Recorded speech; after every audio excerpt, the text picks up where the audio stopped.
À la Chambre des députés, devant l'importance du débat et des interventions de certains groupes d'opposition, le gouvernement, craignant de ne pas obtenir la majorité, pose la question de confiance. Interpellation à la Chambre, le président du Conseil répond. Alors, messieurs, un peu de calme. La parole est à monsieur le président du Conseil. La politique, messieurs, devrait être une vocation.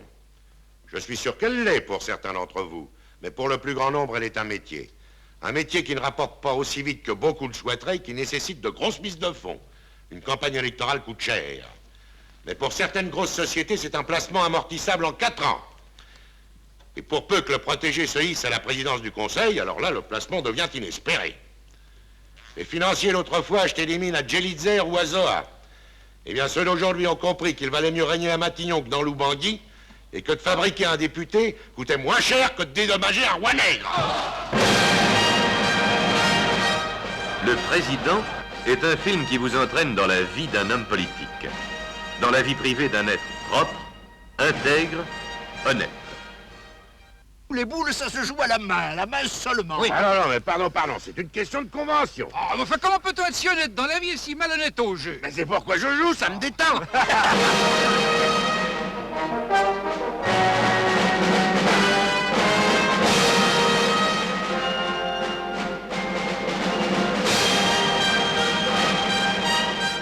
Dites-vous bien, Milan, que lorsqu'un mauvais coup se mijote, il y a toujours une république à sauver.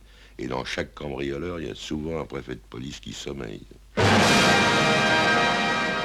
le Président, je vous jure que je ne l'ai dit qu'à ma femme. On ne dit rien à sa femme quand on a épousé une banque. Ça se paye, la fortune, c'est ce qui coûte le plus cher. Monsieur le Président, si ça vous dérange pas, j'aurais besoin de mon après-midi. Quoi? Pourquoi faire? Ma grand-mère est malade. Menteuse, coureuse. Et vous lui passez tout. Bien sûr que non, mais elle témoigne d'une imagination délicate. Un certain culot, oui. Non. Le culot aurait été de me dire, monsieur le Président, j'ai besoin de mon après-midi pour aller me faire sauter.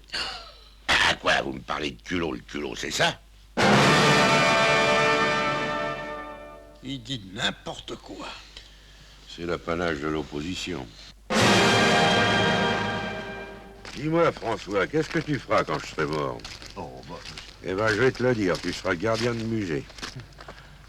J'y ai pensé au début, c'est vrai, quand on s'est installé.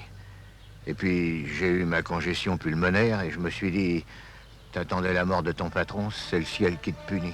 Et dire que pendant des années, vous m'avez dépeint Émile comme un rustre. Comme un rustre, oui, mais jamais comme un imbécile.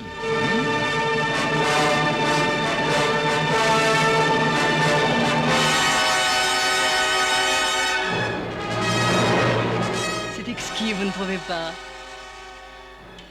Ma chère amie, Wagner est inécoutable ou sublime selon les goûts, mais exquis sûrement pas.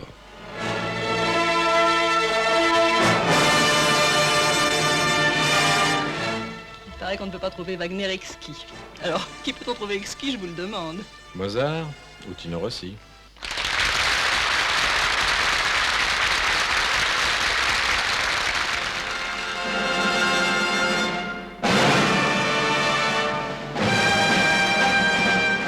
Avec Le Président, le metteur en scène Henri Verneuil donne au cinéma international l'un de ses plus beaux films.